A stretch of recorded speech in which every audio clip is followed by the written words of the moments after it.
네, 이번엔 고린도 후서를 살펴보겠습니다. 성경 기둥을 보시게 되면 전반부는 고린도 후서 1장에서 6장으로 새 언약의 일꾼, 복음이 마음판에 새겨진 새 언약의 일꾼에 대한 내용을 다루며, 후반부는 고린도 후서 7장에서 13장으로 새 언약의 사역, 견고한 진을 파하는 새 언약의 사역에 대한 이야기를 다루게 됩니다.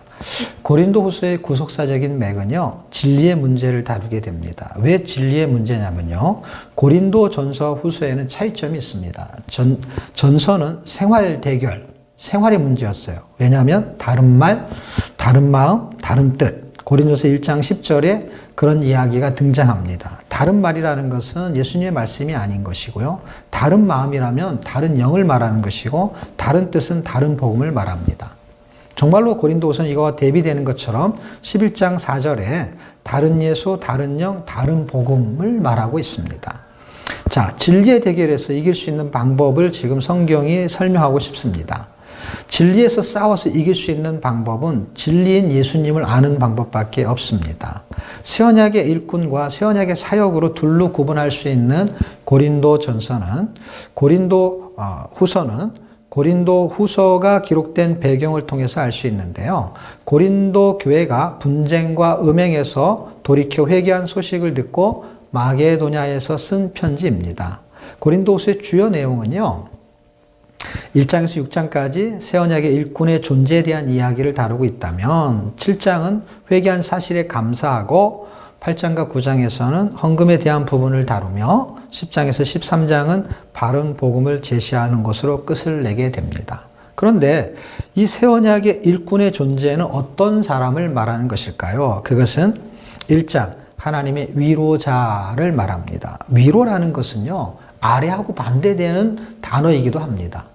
위로받는다라고 하는 것은요, 정말 힘든 상황에서는 어떤 말로도 사람을 위로할 수가 없습니다. 그래서 위로라는 것을 한문으로 해석하지 않고 그냥 한국말로 해석하면 위라는 뜻으로 설명할 수 있습니다.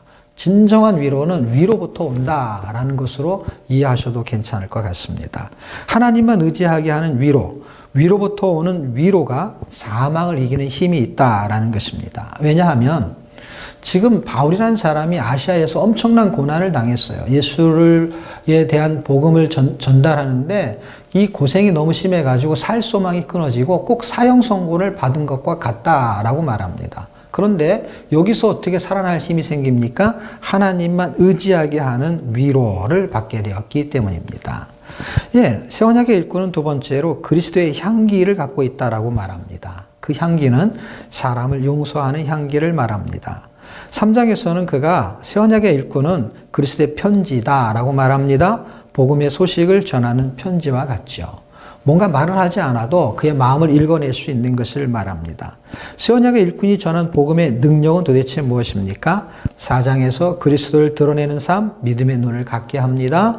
5장에서는 그리스도의 대사가 됩니다. 6장에서는 세상과 구별된 하나님의 성전으로 살게 됩니다. 자, 성전에는요, 기능이 있고요, 본질이 있습니다. 성전의 본질이라는 것은 성도의 존재를 말하는 것이고, 성전의 기능은 성도의 생활을 말합니다. 참 공교롭고 재미있게도 고린도 전서 3장 16절에는 성전의 본질을 설명해요. 성령이 너희 안에 거하시기 때문에 너희는 하나님의 성전이야 라고 말하는 것은 고린도 전서입니다. 그런데 고린도 후서 6장 16절에는요, 성전의 기능에 대해서 설명합니다. 기능은 어떤 일을 할 것이냐 이것이죠. 그러니까 성전이 어떻게 살 것이냐 하는 성도의 생활을 말합니다. 구별된 삶을 살기 원하는 것이죠. 새 언약의 일꾼은 구별된 삶을 살아야 된다 하는 이야기고요. 새 언약의 일꾼의 사역은 도대체 무엇입니까? 크게 세 가지가 있는데요. 첫 번째는 회개 사역이죠. 7장에서 다루고 있는데요. 회복 사역입니다. 사람들을 살려내는 사역자로 삶을 살아야 되는 것이고요. 두 번째는 8장과 9장으로 구제 사역이죠.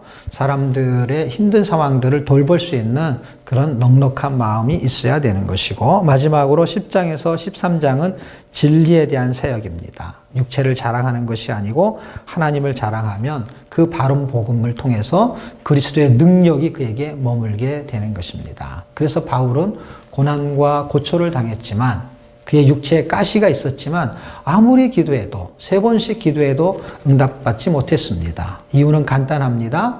하나님께서 그에게 그리스도의 영이 머물고 그리스도의 능력이 머물게 하려는 게 목적이었습니다. 우리의 육체가 연약할지라도 그리스도를 담아내면 그리스도의 능력이 머물게 됩니다. 고린도후서를 통해서 예수의 영, 그리스도의 능력, 하나님의 능력이 머무는 사람들이 되기를 축복합니다. 감사합니다.